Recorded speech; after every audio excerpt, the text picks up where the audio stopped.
Siapa yang dalam hatinya Allah dan Rasul cukup, maka Allah akan memberikannya kecukupan dari segala sesuatu. Gak ada harta, Allah kasih dia rasa cukup. Sakit, Allah kasih dia rasa cukup. Sendiri, Allah kasih dia rasa cukup. Yang membuat kita sengsara itu bukanlah kita kekurangan harta, bukanlah kita sendiri, bukan kita dalam keadaan susah atau banyak penyakit. Yang membuat kita sengsara itu hati kita tidak cukup merasa bahagia. Terlalu kecil ruangnya untuk kebahagiaan sehingga kita selalu merasa hampa. Sedangkan orang yang Allah cukupkan, mungkin dia adalah orang yang Allah uji dengan penyakit sekian belas tahun tidak sembuh seperti Nabi Ayub. Mungkin dia orang yang Allah uji dengan kehilangan orang-orang yang dia cintai seperti Nabi Yakub. Mungkin dia adalah orang yang diuji dengan harus meninggalkan orang yang paling dia cintai seperti Ibrahim. Tetapi Allah cukupkan hatinya dengan kebahagiaan. Hasbunallah. Tidak ada yang lebih berharga bagi kita daripada Allah. Maka siapapun yang memberikan hatinya lebih dulu kepada makhluk sebelum kepada Allah dan Rasul, siap-siaplah untuk sengsara dan kecewa. Berikan hati kita kepada Allah dan Rasul. Setelah itu Allah yang akan memberikan hati itu kepada orang yang paling layak untuk kita. Jadikan Allah dan Rasulullah itu cukup dalam hati kita. Setelah itu Allah akan mencukupkan segala kebutuhan kita. Masih ingat kisah kaum Ansor setelah perang Hunain? Perang Hunain itu terjadi setelah perang apa? By the way, perang Hunain namanya. Terjadi setelah perang Fathu Makkah. Jadi Nabi habis Fathu Makkah, kemudian Nabi ekspansi lagi ke daerah Ji'ronah sampai ke Taif. Sekarang tuh jadi salah satu tempat untuk memulai umroh atau mikot, yaitu Ji'ronah, sekitar 30 menit dari kota Mekah. Setelah selesai perang Hunain, kaum muslimin itu mendapatkan ghanimah yang sangat banyak, hampir sebanyak perang Khaybar. Jadi dua perang yang paling besar ghanimahnya itu, satu perang Khaybar dan di bawahnya perang Hunain. Ribuan ekor onta, ribuan domba, ribuan kuda dengan alat-alat perang yang berharga, kemudian juga berhala-berhala yang terbuat dari emas dan perak, itu ditinggalkan di medan perang dan diambil oleh kaum muslimin. Mungkin ratusan miliar. Ketika mendapatkan semua ghanimah itu kemudian dikumpulkan di sisi Rasulullah, karena yang membagikan ghanimah cuma Rasulullah waktu itu. Tiba-tiba Rasulullah memanggil Abu Sufyan, orang Mekah yang baru masuk Islam. Ya Abu Sufyan, ambillah onta yang kamu suka, 100 ekor onta. Abu Sufyan mengambil 100 ekor onta dan mengatakan, saya merasa nyaman sekali dalam Islam. Bagi dia, kenyamanan dalam Islam itu masih diukur dengan harta. Ini namanya mu'allaf, orang yang dibujuk hatinya dengan harta. Abu Sufyan senang membawa 100 ekor unta. Kata Rasulullah, cukup ya Abu Sufyan? Cukup ya Rasulullah, cuman kalau ada lebih boleh sih. Dikasih lagi 100 ekor unta, sampai Abu Sufyan mendapatkan lebih dari 200 ekor unta.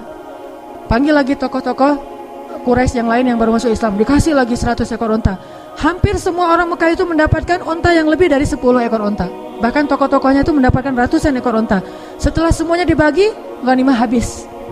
Unta, domba, kuda, berhala yang terbuat dari emas dan perak dibagi semuanya kepada orang Mekah dan sedikit orang Muhajirin. Orang Ansor gak dapat apa-apa. Orang Ansor jangankan unta, ayam atau bebek aja gak dikasih. Coba, gak dapat apa-apa tuh. Batu akik, cincin batu akik aja gak dikasih. Padahal cincin batu akik itu banyak dari tubuh-tubuh orang-orang kafir yang terbunuh. Akhirnya ambil batu akik atau apa. Batu akik kan mahal tuh dulu. Wah, gak dapat apa-apa sama sekali. Sehingga akhirnya orang Ansor desas-desus, mulai komplain, mulai komen. Apa komplainnya? Rasulullah mah kalau udah ketemu dengan keluarganya lupa sama kita.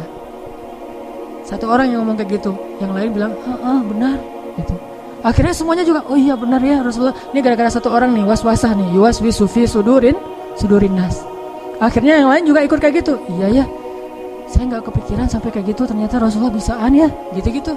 Akhirnya semuanya pada orang-orang Ansor desas-desus, mereka mengeluhkan ketidakadilan Rasulullah dalam membagi ghanimah. Sampai akhirnya desas-desus ini hampir membuat mereka demo gitu. Bayangin orang Ansor pengen demo, turun jalan yuk rame-rame. Siapa nih kira-kira yang jadi koordinator lapangan Korlap? Ternyata sebelum mereka udah nyentuhin Korlap, Rasulullah dengar desas-desus kaum Ansor. Langsung dikumpulkan kaum Ansor. Dikumpulkan semuanya, Rasulullah bilang gini, ya ma'asyara Ansor, apa yang kalian katakan di belakangku, kata Rasulullah.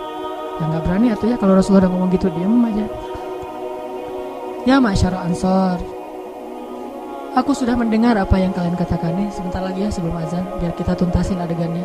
Ya ma'syara Ansor, aku dengar apa yang kalian ucapkan di belakang. Tapi wahai ma'syara Ansor, bukankah dulu kalian itu orang-orang yang kufur kepada Allah, lalu aku datang membawa iman kepada kalian? Bukankah dulu kalian bermusuh-musuhan saling membunuh, lalu aku mempersaudarakan kalian? Bukankah dulu kalian berada di tepi jurang neraka, lalu aku selamatkan kalian? Bukankah dulu kalian adalah orang-orang yang hampir saja celaka, lalu aku memberikan kepada kalian cahaya dari kegelapan? Ya ma'syara Ansor, apa yang kalian katakan di belakangku? Tiba-tiba salah satu dari lelaki Ansor berdiri dan mengatakan, ya Rasulullah, kami tahu jasamu betapa besar bagi kami ya Rasulullah. Tapi ya Rasul, bukankah dulu engkau terusir lalu kami terima engkau di kampung kami? Balas nih. Bukankah engkau dulu sendiri lalu kami menjadi keluargamu? Bukankah engkau datang dalam keadaan tidak punya apa-apa, kami serahkan seluruh harta kami untukmu ya Rasul? Bukankah ketika engkau berperang kami yang membelamu, bahkan banyak dari kami yang syahid demimu ya Rasul? Balas.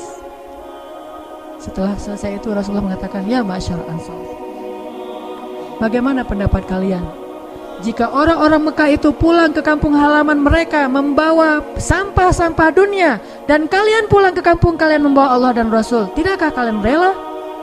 Langsung mereka berteriak, kami rela Allah dan Rasul. Biarkan mereka membawa pulang sampah-sampah dunia, kita dapat Allah dan Rasul. Allahu Akbar. Semuanya semangat dikasih Allah dan Rasul. Kalau kita disuruh pilih kayak gitu, ya Rasulullah, Allah dan Rasul plus harta juga ya Rasulullah. Itu mah kita ya. Insyaallah nanti kita lanjutkan setelah salat Isya. Teman-teman yang dirahmati Allah, kita masih berbicara tentang kisah-kisah bagaimana orang-orang salih merasa Allah dan Rasulullah itu cukup bagi dia, dan tidak ada lagi yang membuat dia gelisah setelah Allah dan Rasul. Tidak ada lagi yang membuat dia kekurangan setelah Allah dan Rasul. Tidak ada lagi yang membuat dia sedih setelah Allah dan Rasul. Segala yang dia harapkan dalam hidup adalah ridho Allah dan Rasulullah. Segala yang dia cari adalah ridho Allah dan ridho dari Rasulullah SAW. Sehingga dia berusaha siang dan malam mencari ridho Allah, dan berusaha siang dan malam untuk mengikuti dan meneladani Rasulullah SAW. Sampai kisahnya itu hal-hal yang menakjubkan, betapa mereka mencintai Allah dan Rasulullah itu dalam adegan-adegan yang menurut kita kadang agak aneh gitu. Seperti Imam Ibnu Taimiyah, ketika beliau ditangkap, beliau tenang. Lalu ketika di dalam penjara beliau dikurung sendiri, beliau tenang. Ketika beliau dibiarkan kelaparan, beliau tenang. Ketika beliau dibuat tidak bisa tidur, beliau tenang. Bahkan ketika beliau mau dihukum mati digantung, beliau tenang. Sampai orang-orang penasaran dan bertanya kepada Ibnu Taimiyah, kenapa engkau tenang sekali menghadapi semua ujian ini? Apa kata beliau? Ketika saya dikurung, maka saya menganggap diri saya sedang berduaan dengan Allah, dan itu membuat saya tenang. Ketika saya tidak bisa tidur, maka saya sedang menganggap saya sedang qiyamul lail dan menghadap Allah yang turun ke langit dunia setiap malam, dan itu membuat saya tenang. Ketika saya lapar, saya menganggap saya sedang berpuasa karena Allah, dan itu membuat saya tenang. Dan kalau mereka mengancam saya untuk dibunuh, saya anggap saya mendapatkan keistimewaan syahid di jalan Allah, dan itu pun membuat saya tenang.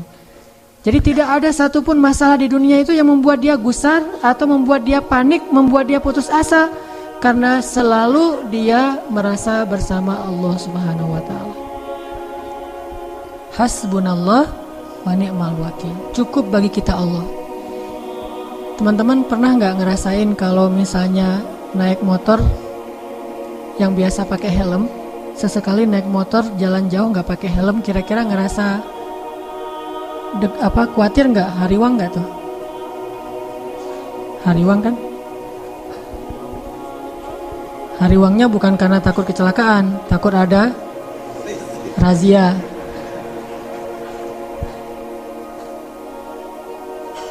Terus ketika jalan pakai helm, helmnya itu yang udah standar SNI misalnya, udah bagus, rasanya gimana?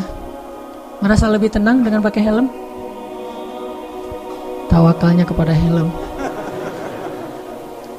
Jalan, mobil kita tuh ada asuransinya. dengan jalan dengan mobil tidak ada asuransinya secara normal, lebih nyaman yang mana? Yang ada asuransi. Perasaan tenang, perasaan cukup, perasaan tidak khawatir karena pakai helm, karena pakai asuransi, karena jalannya dengan seorang teman yang badannya gede misalnya. Jalan kita kemana gitu ya, ke tempat-tempat umum yang kadang-kadang kita nggak tahu ada orang macam-macam, tapi kita jalannya tuh bareng teman yang dia tuh sebutlah kolonel muda, pakai baju loreng, dia bawa pistol kemana-mana, jalan sama dia. Kita kan agak kebawa-bawa gaya-gaya dikit ya, soalnya ada teman. Begitu dia nggak ada, ciut langsung gitu. Kenapa bisa kayak gitu? Karena merasa tenang, cukup dengan ada orang-orang yang kita anggap bisa melindungi kita, dengan ada hal-hal yang bisa melindungi kita. Apakah kalau kita membaca doa ketika kita meninggalkan rumah, kita ngerasa tenang seperti pakai helm? Kalau belum baca doa, astagfirullah, ternyata saya belum baca doa. Subhanalladzi sakhkhara lana hadza. Pas sudah selesai baca doa, udah tenang nih. Nyetirnya tenang nih. Kenapa? Udah baca doa. Nyetirnya tenang. Kenapa? Karena udah tawakal sama Allah. Ninggalin keluarga tenang. Kenapa? Karena udah baca doa.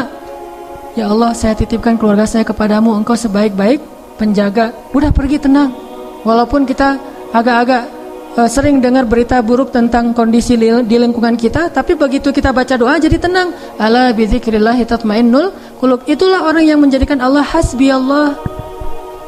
Terus kalau ada masalah diingatkan, tenang aja lah, kita serahin aja sama Allah. Oh iya ya, serahin sama Allah, gampang lah kalau kayak gitu mah. Udah ngelibatin Allah jadi tenang. Itu berarti hasbi Allah. Sehingga kalau ada masalah sedikit, udah serahin aja sama Allah. Ya udah, tenang. Udah ntar Allah yang balas. Oh, sebaik-baik Allah sebaik-baik pembalas. Balasannya jauh lebih baik daripada balasan manusia. Tenang. Kenapa bisa merasa tenang? Karena di hatinya itu hasbi Allah, cukup Allah, dan yang lain itu nggak akan pernah memberi kecukupan buat kita kecuali Allah Subhanahu wa taala. Saya beberapa kali pernah misalnya harus pergi malam-malam. Bukan perjalanan saya yang saya khawatirkan, tapi keluarga yang saya tinggalkan.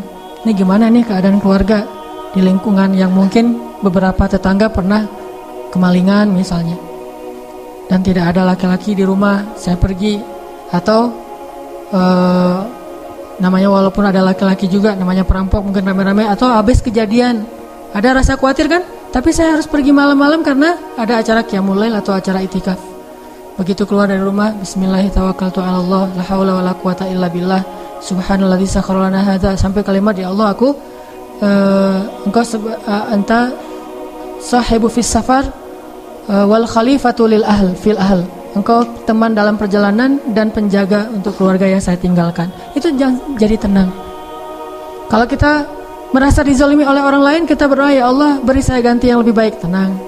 Pokoknya kalau udah melibatkan Allah jadi tenang gitu. Ala bidzikrillah tatmainnul qulub. Itu baru namanya hasbi Allah. Dan Allah bilang, ana inda dhanni 'abdi bi, aku tergantung prasangka hambaku kepadaku. Kalau kita berprasangka baik kepada Allah, Allah seperti yang kita persangkakan. Apalagi sih yang membuat kita khawatir setelah Allah? Apalagi sih yang membuat kita merasa kekurangan setelah Allah Subhanahu wa taala? Jadi jadikanlah Allah segalanya dalam hidup kita, cinta kita yang paling sejati dan yang paling besar di dalam hati kita. Allahu Akbar. Kenapa demikian? Kenapa Allah harusnya yang paling kita cintai dalam hidup kita, kemudian Rasulullah SAW, baru yang lain-lain. Yang lain mah yang kesekian lah. Termasuk keluarga kita, termasuk anak kita, termasuk istri dan suami kita, termasuk orang tua kita, harta kita. Itu mah yang kesekian. Nomor satu Allah dan Rasul. Kenapa? Karena tidak ada yang lebih mencintai kita seperti cinta Allah Subhanahu wa taala kepada hambanya. Dan setelah itu tidak ada yang mencintai kita seperti cintanya Rasulullah SAW kepada umatnya. Tahu gimana cinta Rasulullah kepada kita?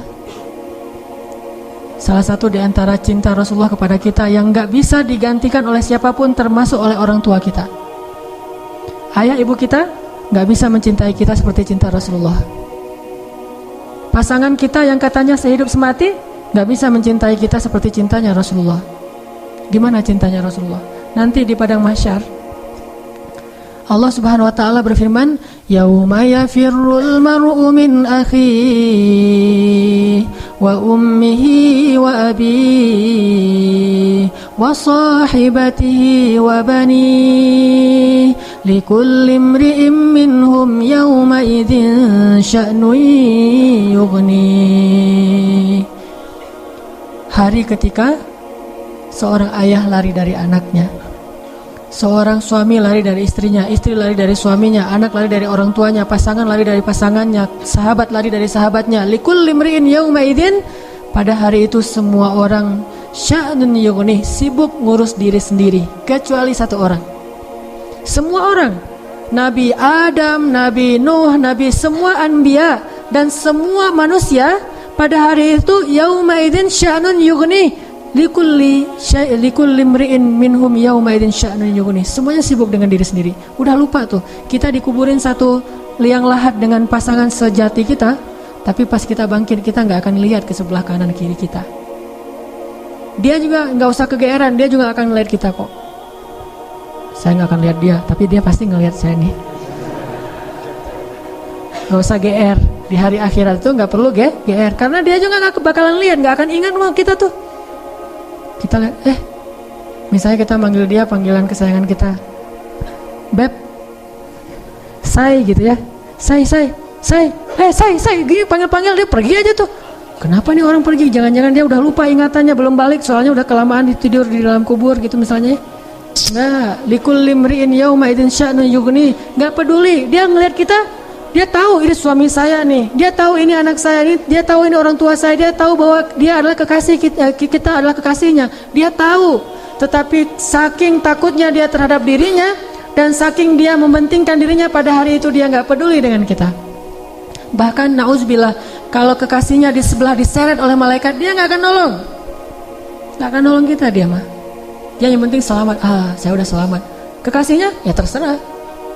Nanti kalau dia udah beres, baru nanti dia. Itu juga nggak semua orang bisa seperti itu. Tapi Rasulullah satu-satunya orang yang pada hari itu yang sangat sibuk, mondar mandir, sibuknya luar biasa. Cuma satu orang, Muhammad SAW. Itu sibuk banget. Gimana sibuknya Rasulullah? Ketika lagi di padang mahsyar, Rasulullah langsung mencari mana umatku. Dia cari, siapa kamu? Umat Muhammad. Sini. Siapa kamu? Umat Muhammad. Kumpulin semuanya umatnya. Kemudian Nabi sujud kepada Allah dengan sujud yang sangat lama. Sampai Allah mengatakan, ya Muhammad, bangkitlah dari sujudmu. Sal tu'tah, minta akan saya beri. Bangkit dari sujudmu. Ya Allah, saya tidak akan bangkit dari sujud saya sebelum saya mendapatkan apa yang engkau janjikan. Wahai Muhammad, minta. Ya Allah, berikan saya kesempatan untuk memberi minum kepada umat-umat saya. Mereka kehausan, ya Allah, kasihan mereka di bawah terik matahari. Akhirnya Allah mengatakan, ya Muhammad, ini telaga Al-Kautsar, beri minum kepada umatmu. Panggil, wahai umatku. Sampai Rasulullah ditanya oleh Fatimah, ya ayah, nanti di padang mahsyar kalau saya pengen ketemu ayah, ketemu di mana? Wahai Fatimah, sesungguhnya aku ada di telaga Kautsar dan memberi minum kepada setiap umatku. Datanglah ke telaga Kautsar. Rasulullah padahal dijamin masuk surga, surganya Firdaus. Ngapain tuh capek-capek ngurus, kita pergi aja ke surga Firdaus menikmati hidup. Tapi beliau nggak rela, ditampakkan ke hadapan beliau, ini Firdaus, ini surgamu wahai Muhammad. Nabi Muhammad nggak akan tersenyum sedikit pun. Beliau nanya, umatku di mana ya Allah? Ini Firdaus, umatku di mana ya Allah? Mereka di padang mahsyar, langsung balik lagi keluar dari surga. Coba keluar dari surga, cari, terus memberikan minum satu persatu. Bahagia banget ketemu umatnya tuh kayak ketemu kekasih lama, kasih minum. Setelah minum satu teguk, kita nggak akan haus lagi selama-lamanya. Ketika seorang ayah, ibu, kekasih meninggalkan kita, Rasulullah mencari kita. Di mana fulan? Di mana fulan?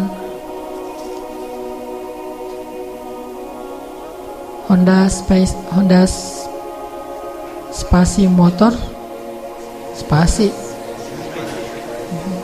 Honda Space motor D4541 harap dipindahkan.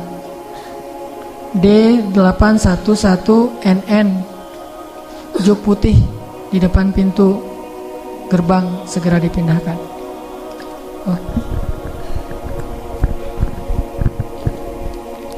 Cek. Tadi sampai di mana? Sampai spasi. Cobain aja nih. Apa? Oh ya, sampai telaga Kautsar. Rasulullah SAW ya.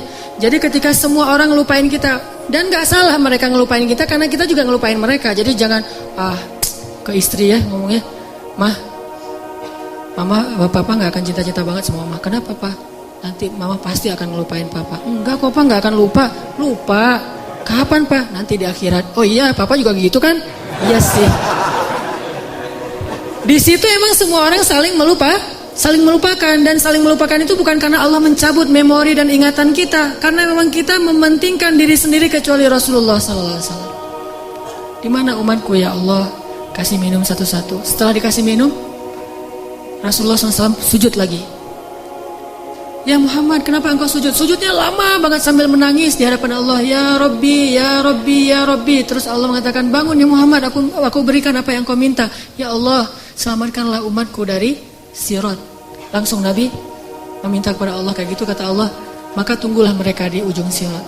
Nabi menunggu kita di ujung sirat sambil mengatakan, Allahumma salim salim, Allahumma salim salim. Ya Allah selamatkan, ya Allah selamatkan. Maka yang amalnya banyak dia lewat.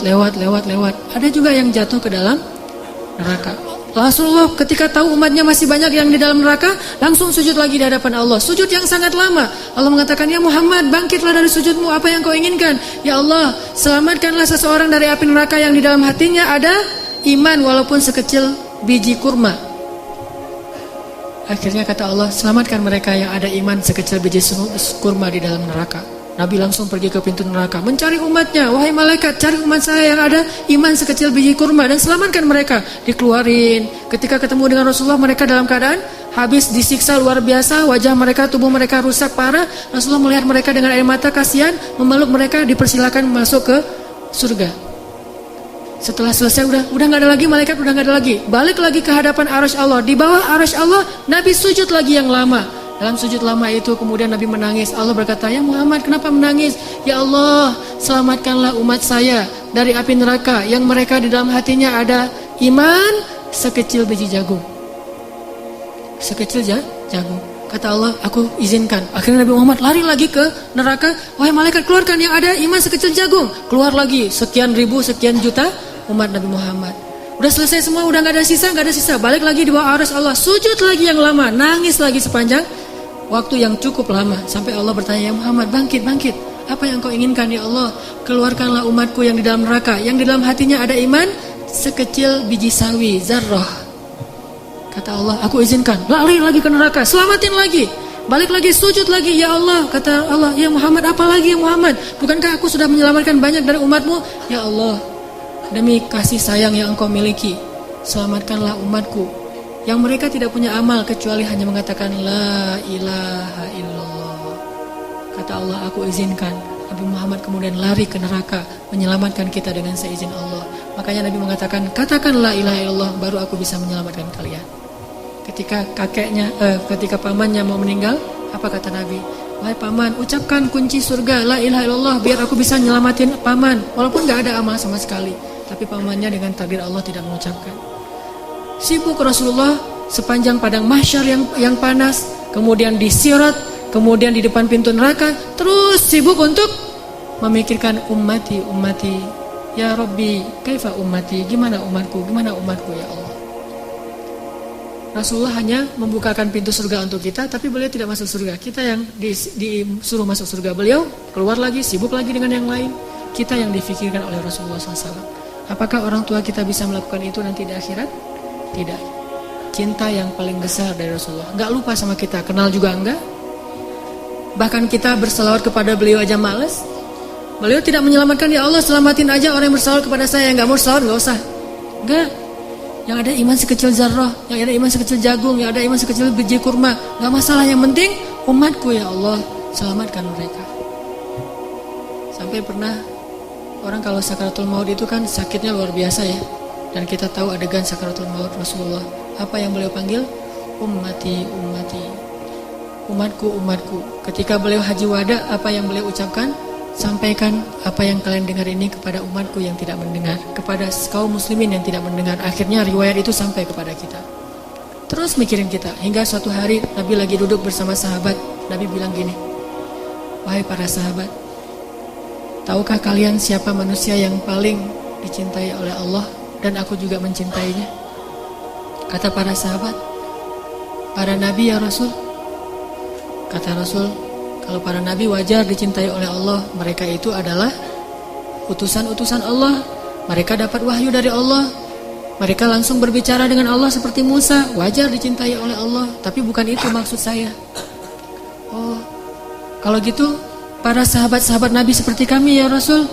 Kalau kalian bertemu dengan aku, wajar jika Allah mencintai kalian. Wajar jika aku mencintai kalian karena kalian bertemu dengan aku.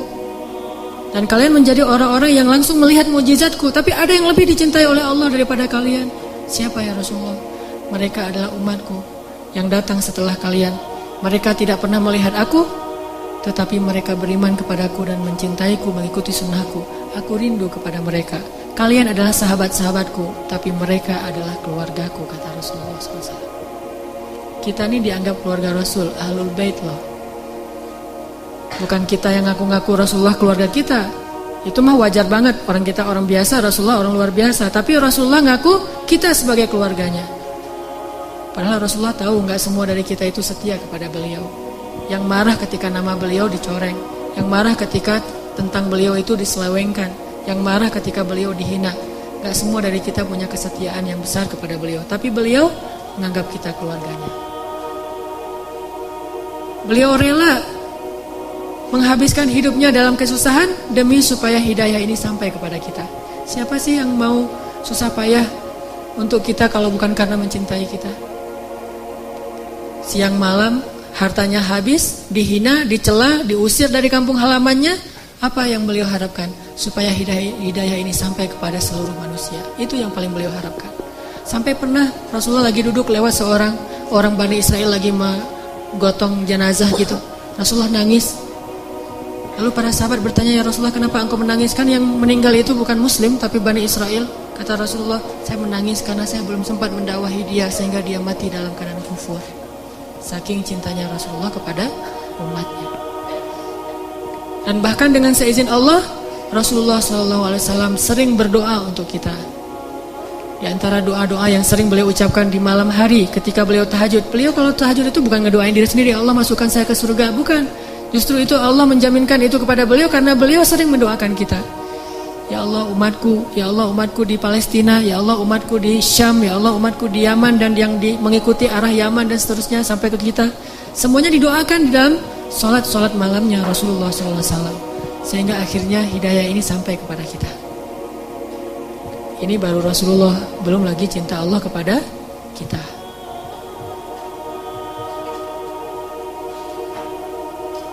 Masih ingat dengan ayat Qul ya ibadiyalladzina asrafu ala anfusihim Qul ya ibadiyalladzina asrafu ala anfusihim La taqnatu min rahmatillah. Allah berfirman kepada orang-orang yang banyak dosa seperti kita, yang pernah berzina, yang pernah minum khamar, yang mungkin pernah membunuh, yang pernah makan riba, yang pernah mengambil hak orang lain secara tidak benar, yang pernah melakukan dosa diam-diam, yang pernah ragu sama Allah, yang pernah diam-diam menuduh Allah dengan tuduhan-tuduhan yang gak pantas kepada Allah, yang banyak dosa, yang kotor, hina, dina. Allah bilang, ya ibadi, hambaku, gitu. Lembutnya panggilan Allah kepada kita. Allah gak mengenal, wahai manusia, wahai pendosa, wahai orang yang hina. Enggak, Allah bilang, qul ya ibadiyalladzina asrafu ala anfusihim. Bilang kepada hamba-hambaku yang banyak dosa. Tapi Allah gak bilang yang banyak dosa, yang melampaui batas terhadap dirinya. Lembut sekali bahasa Allah. Udah banyak dosa, Allah masih memanggil kita hamba. Sama kayak seorang ibu, anaknya udah durhaka siang malam kepada ibunya, ibunya masih memanggil kepada anaknya, anakku, gitu. Gak marah sama sekali. Bahkan ketika kita melakukan dosa, diam-diam di malam hari, tidak ada yang melihat kecuali Allah, kemudian cuma satu malaikat yang mencatat. Allah Subhanahu wa ta'ala berbisik kepada malaikat itu, jangan catat dulu, mungkin besok dia akan bertaubat. Dan jangan kabarkan ini kepada malaikat yang lain. Allah kalau kita buat dosa diam-diam, Allah tutupi aib kita, gak mau ngasih tahu kepada yang lain. Tapi begitu kita taubat, Allah langsung mengatakan, wahai para malaikat, lihat hambaku itu, dia bertaubat. Giliran kita beramal soleh, Allah umumkan. Giliran kita buat dosa, Allah diam aja. Allah ngelihat, Allah maha syahid, maha alim, maha khabir. Allah menyaksikan yang kita lakukan di malam hari. Allah ngelihat hambaku. Ketika Allah melihat hambaku, Allah kasihan sama kita. Kenapa engkau melakukan itu wahai hambaku? Malaikat mau catat, wahai malaikat tunggu dulu ya, besok dia mau bertobat mungkin. Dan Allah nggak akan manggil, malaikat semuanya lihat nih hambaku lagi berbuat dosa. Enggak, ditutup ya aib kita. Besok ditunggu sehari. Oh, malaikat, ya Allah nih udah besok nih. Ntar dulu, ntar malam mungkin dia tobat. Allah membuka pintu tobat untuk dosa siang hari di malam hari. Allah buka pintu tobat di malam hari untuk dosa di siang hari, dan membuka pintu tobat di siang hari untuk orang yang berdosa di malam hari. Oh, tunggu nanti malam dia mungkin bertobat. Udah malam, ya Allah dia udah tidur. Mungkin ntar lagi dia bangun, nggak bangun juga. 24 jam Allah nunggu kita. Nggak boleh catat dulu. Hari pertama nggak bertobat, nggak datang kepada Allah. Tunggu nanti hari Jumat. Siapa tahu pas hari Jumat dia datang bertobat kepadaku. Allah tunggu di pintu masjid. Mana hambaku yang itu nggak datang-datang. Allahu Akbar, Allahu Akbar. Kita masih sibuk di rumah, kita sibuk di pasar, kita sibuk bekerja, kita menunda-nunda. Alasannya kita macet di jalan. Allah tunggu kita di masjid. Gimana? Di depan mihrab. Begitu imam mau naik ke atas mimbar, Allah, mana hambaku, kayak seorang yang mencari kekasihnya yang hilang. Nggak datang juga, ya udah malaikat tunggu Jumat yang akan datang. Ya Allah, ini udah berapa puluh Jumat, tunggu Ramadan. Ya ayyuhalladzina amanu kutiba alaikumusiyam. Allah tunggu di langit dunia. Ini Ramadan, mudah-mudahan hambaku datang. Nggak datang juga, Allah tunggu. Oh, siapa tahu nanti dia akan datang kalau nanti dia sudah menikah. Udah nikah belum datang juga. Ya udah deh, wahai malaikat, kasihan nanti daripada hambaku nggak sadar, kasih dia sedikit masalah. Allah kasih masalah buat kita karena Allah pengen banget ngampunin dosa-dosa kita. Allah ngasih kita musibah karena Allah pengen banget ngelihat kita datang menangis, lalu Allah Subhanahu wa taala akan menyambut kita dengan kasih sayangnya. Halumu ilayya ya abdi. Datang ke sini wahai hamba-hambaku. Kasih masalah dikit. Nggak datang juga. Terus kata Allah, malaikat jangan catat dulu. Kenapa ya Allah? Siapa tahu nanti di akhir hayatnya dia balik kepadaku. Tunggu sama Allah tuh. Begitu kita sakit menjelang kematian kita, baru Allah ternyata ngelihat kita kayaknya nih udah ada perubahan. Tiba-tiba kita datang kepada Allah menyesal, ya Allah saya banyak dosa. Ini bentar lagi malaikat mau cabut nyawa kita. Tuh kan hambaku ini bertobat. Sini hambaku. Langsung diselamatin, langsung seolah-olah didekap, dipeluk oleh Allah. Dan malaikat yang mencatat tadi tidak jadi mencatat. Kata Allah, lihat wahai malaikat, hambaku ini bertobat. Jangan catat keburukan dia. Wahai seluruh malaikat, lihat hambaku ini sudah bertobat. Allah umumkan. Lalu Allah mendekap kita dengan kasih sayangnya. Allah mengampuni seluruh dosa-dosa kita. La ubali, kata Allah. Wahai hamba-hambaku, jika kalian datang kepadaku meminta ampun, padahal kalian memiliki dosa sebanyak langit dan bumi, akan aku ampunkan dosa kalian semuanya. Wala ubali, dan aku tidak peduli sebanyak apa dosa itu. Kalian datang kepada aku meminta ampun, walaupun kalian sekian puluh tahun berdosa kepadaku, aku ampuni. La ubali, aku tidak peduli berapa lama kalian berdosa kepadaku. Sejenak saja kalian bertobat, aku ampuni. Kurang apa coba? Dan bukan hanya menunggu. Ketika kita jauh dari Allah, kita nggak ingat sama Allah, kita kadang-kadang berkhianat kepada Allah, kita mengabaikan Allah Subhanahu Wa Taala. Sepanjang Allah menunggu, Allah juga terus membimbing kita. Kalau kita salah jalan, Allah kasih petunjuk. Dapat petunjuk nih, gimana petunjuknya? Gak sengaja tiba-tiba kita dapat nasihat dari orang soleh. Gak sengaja mendengar suatu ceramah yang kita banget. Ini penceramahnya kayak kenal saya nih. Kenapa bisa gitu? Allah yang buat demikian. Allah kasih kita jalan. Jadi ibaratnya ada orang yang sering kita sakitin, kita ledekin, kita hina, kita khianatin, kita sakitin. Tapi ketika kita salah jalan, dia bilang, enggak, kesini jalannya yang itu yang benar tuh, yang benar ini mas sesat, bahaya nih, kamu nanti bisa celaka. Masih nolongin kita kalau kita tersesat. Allah Subhanahu Wa Taala masih melindungi kita dari kecelakaan. Kalau bukan karena Allah sabar banget menunggu kita bertaubat, pasti Allah sudah melaknat dan membinasakan kita sejak awal kita berbuat dosa. Tidakkah Allah cukup buat kita? Nikmat yang kita rasakan siang dan malam padahal kita nggak sholat. Coba, harusnya kalau nggak sholat itu langsung dibinasain ya. Tapi kita nggak sholat, Allah kasih nikmat. Jangan berpikir sekolah yang membuat kita sekarang itu bisa mengenal hak dan batil. Karena banyak orang yang sekolah tetapi tidak bisa membedakan hak dan batil. Jangan berpikir orang lain yang menyadarkan kita. Sesungguhnya Allah lah yang menyadarkan kita. Sehingga dengan cara Allah akhirnya kita berubah 100%. Dari dulunya nggak bisa ngaji sama sekali, sekarang bisa belajar ngaji dan bahkan udah bisa ngaji. Yang dulunya sama sekali jangankan masuk ke masjid, ngelihat masjid juga kadang-kadang males gitu, sekarang bisa jadi orang yang di shaf pertama masjid, bahkan jadi imam, jadi muazin. Rahmat dari siapa kalau bukan dari Allah Subhanahu wa taala? Nanti di akhirat dengan dosa kita yang banyak, tapi sekali kita mengatakan astagfirullahalazim, itu udah cukup untuk Allah punya alasan mengampuni semua dosa-dosa kita. Kita mencela Allah 1000 kali, lalu kita bilang astagfirullah sekali, 1000 kali itu Allah lupain. Udah gak apa-apa, aku ampunkan dosa hambaku. Saking senangnya Allah kepada kita yang bertobat, itu seperti kalau bahasa Nabi mah seperti seorang keluarga, satu keluarga yang menunggu kedatangan orang yang paling dia cintai, yang pergi jauh dan lama tidak pulang. Begitu dia datang, mereka akan menyambutnya dengan sangat bahagia. Kalau kita berbuat keburukan, Allah kasih kita satu dosa supaya gampang diampunin. Tapi kalau kita berbuat kebaikan, Allah kasih kita 10 kali pahala supaya bisa menutupi dosa-dosa kita. Allah maha baik kepada hamba-hambanya. Rasulullah SAW setia banget sama kita. Maka cukuplah Allah dan Rasul yang paling kita cintai dalam hidup kita. Maka setelah itu kita tidak akan sengsara lagi. Teman-teman yang dirahmati Allah Subhanahu wa taala, ada seorang laki-laki yang buta, lumpuh, tua, sendiri sebatang kara, miskin, tinggal di sebuah gubuk. Lalu datanglah seorang sahabat Nabi, Abu Ubaidah bin Jarrah, melihat keadaannya, tetapi melihat dia tersenyum aja.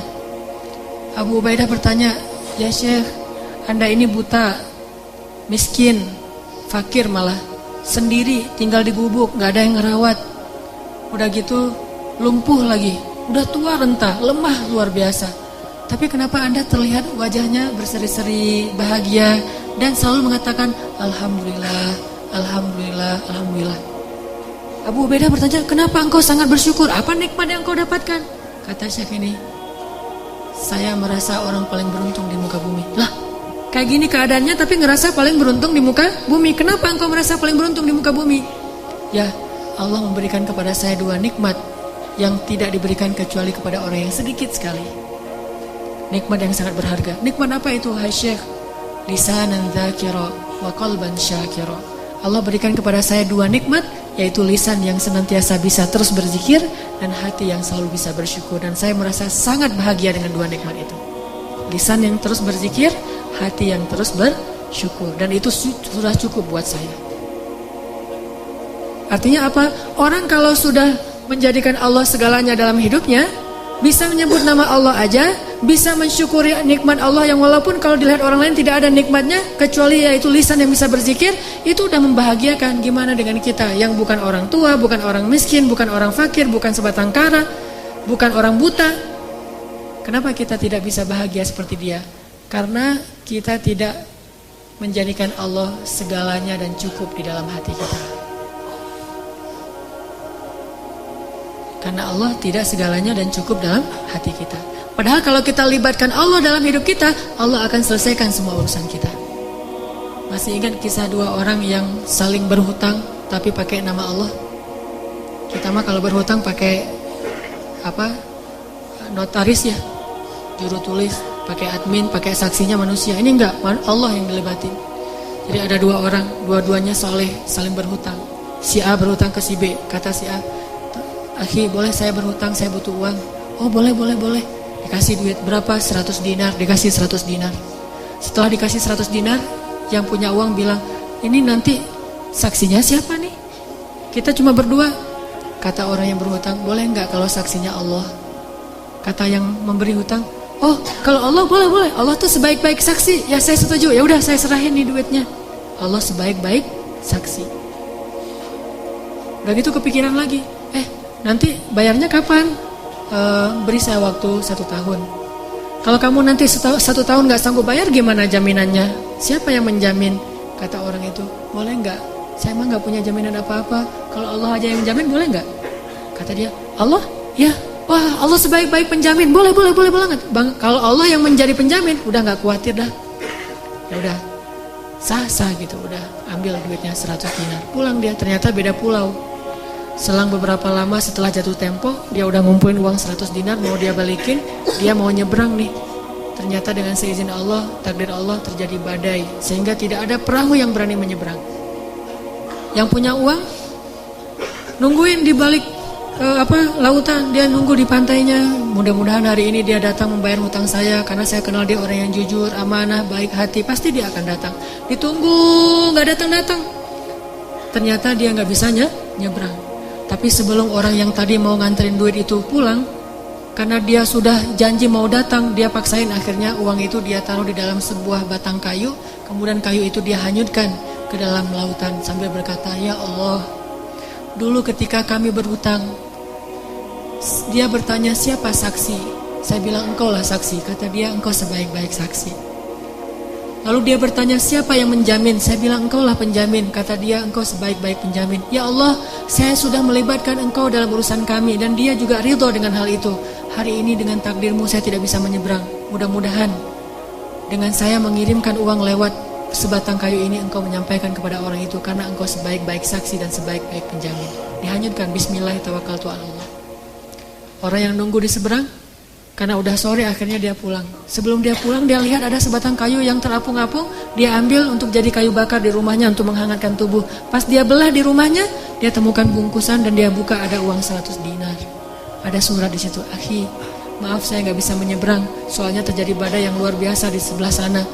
Tetapi saya coba titipkan ini kepada sebaik-baik saksi dan sebaik-baik penjamin Allah.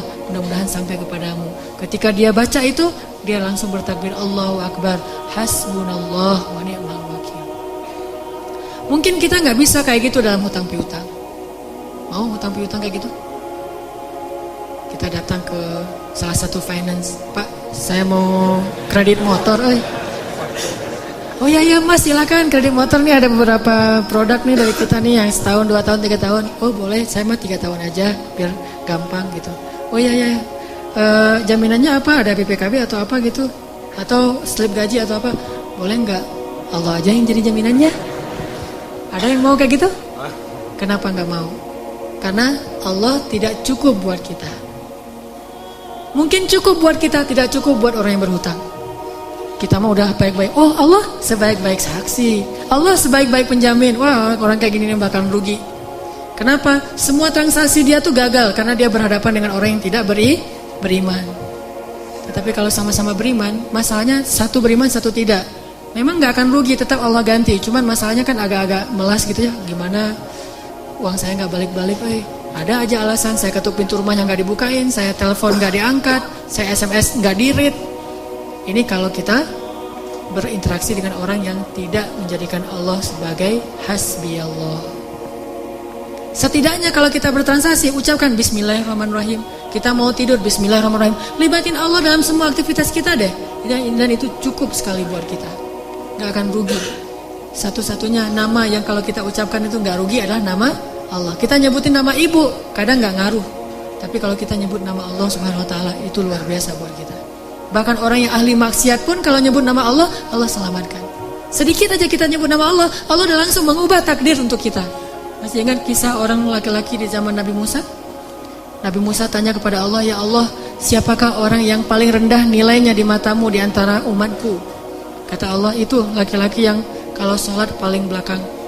Cari sama Nabi Musa, "Oh itu yang masbuk permanen." Jadi istiqomah banget untuk masbuk. Asal sholat pasti masbuk. Dan masbuknya itu bukan masbuk rakaat kedua, masbuk salam. Pasti tahiyat terakhir aja dia datang. Kalau sholat Jumat duduk paling belakang deket teras atau di teras. Giliran selesai salam, yang paling duluan bunyiin kendaraan. Yang pertama nyalain motor. Pulang duluan gitu. Itu tuh yang paling rendah nilainya di mataku di antara umatmu. Oh itu si kakek-kakek buta masbuk terus. Nabi Musa memandangnya sebelah mata. Ini orang pasti ini munafik, pasti ini nggak ada nilainya di apa, pasti dia nggak akan masuk surga. Terus diperhatikan nggak ada perubahan. Sampai suatu saat Nabi Musa ngepoin dia, mana dia kok nggak datang? Ternyata pas ditanya dia udah meninggal dunia. Makanya nggak datang lagi. Udah nggak istiqomah sekarang masbuknya, karena udah meninggal. Is dead lah ya. Nabi Musa tanya ke Allah, "Ya Allah, Gimana keadaan orang itu di akhirat? Apakah dia masuk surga atau neraka? Kata Allah, ya Musa, dia itu udah masuk surga. Nabi Musa kaget, hah? Gimana ceritanya ya Allah dia masuk surga? Bukannya dia gak punya amal sama sekali, sholatnya juga males-malesan, datang ke masjid selalu telat. Kata Allah, ya Musa, tahukah kamu? Suatu hari sebelum dia meninggal, hari terakhir dia sholat dan masbuk, tetap masbuk. Hari terakhir dia sholat, masbuk. Pas dia pulang, dia dibantu oleh seorang pembantu yang bawa dia pulang. Di tengah jalan dia bertanya kepada pembantunya, kita sekarang lagi di mana nih? Kalau dalam riwayat yang lain mengatakan dia kesasar, nggak ada pembantu, kesasar sampai ke tengah lapangan, tanah yang lapang, ketemu orang, dia tanya, mas, saya ini lagi di mana nih? Orang buta. Orang itu mengatakan, bapak lagi ada di sebuah tanah yang luas, tanah yang lapang. Kata dia, enggak, rahmat Allah lebih lapang. Rahmat Allah lebih luas. Cuma itu doang kata-kata dia tuh. Wahai Musa, dia mengatakan rahmatku lebih luas. Dan memang rahmatku luas, wahai Musa. Maka dengan itu, aku ubah takdirnya. Sesungguhnya rahmatku mendahului takdir. Sesungguhnya rahmatku lebih besar daripada kemarahanku. Allah marah sama pembuat dosa, tapi begitu pembuat dosa ngelirik ke langit dikit aja, Allah langsung perhatiin ada apa gitu. Allah udah langsung, kalau bahasa kita mah kayak kegeeran gitu. Padahal Allah itu maha mulia, nggak perlu GR. Tapi Allah saking perhatiannya sama kita, begitu kita ngelirik ke langit sedikit, wahai hambaku pengen berdoa, pas kita bilang astagfirullahaladzim, langsung dihapuskan dosa-dosa kita. Sesungguhnya rahmat Allah, kasih sayang Allah lebih luas daripada kemarahannya. Itulah kenapa kita harus menjadikan Allah segalanya dalam hati kita. Hasbiyallah wa ni'mal wakil. Mudah-mudahan ini bisa menyemangati kita dalam hidup kita. Pokoknya kalau belum udah pakai helm, udah pakai jaket yang tebal, udah pakai sepatu yang benar-benar udah kayak orang naik Harley gitu ya. Padahal naiknya bebek gitu, tapi udah kayak orang naik Harley. Udah lengkap tuh pakaiannya. Jangan pernah merasa aman sebelum mengatakan Bismillahirrahmanirrahim. Udah ikhtiar ini, ikhtiar itu. Jangan pernah merasa cukup sebelum mengatakan Tawakkaltu 'alallah. Pokoknya kalau belum ngelibatin Allah, belum selesai. Kalau udah ngelibatin Allah, yang lain belum selesai, insya Allah Allah selesaikan. Allah cukupkan. Allah berikan jalan keluar untuk kita. Wa may yattaqillaha yaj'al lahu makhraja. Itulah modal hidup kita. Mudah-mudahan itu bisa menjadi obat hati kita. Mudah-mudahan juga menjadi solusi dalam masalah-masalah kita. Marilah kita tutup dengan sama-sama berdoa. Semoga Allah memberi kita hidayah dan menyayangi kita sebagaimana Allah menyayangi para anbiya dan orang-orang saleh. A'udzu billahi minasy syaithanir rajim. Bismillahirrahmanirrahim. Alhamdulillahi rabbil alamin. Hamdan yuwafi ni'amahu wa yukafi'u mazidah. Ya Rabbana lakal hamdu kama yanbaghi li jalali wajhikal karimi wa 'azimi sultanik. Allahumma salli wa sallim wa barik ala sayyidina Muhammad wa ala alihi wa sahbihi ajma'in. Radina billahi rabba, radina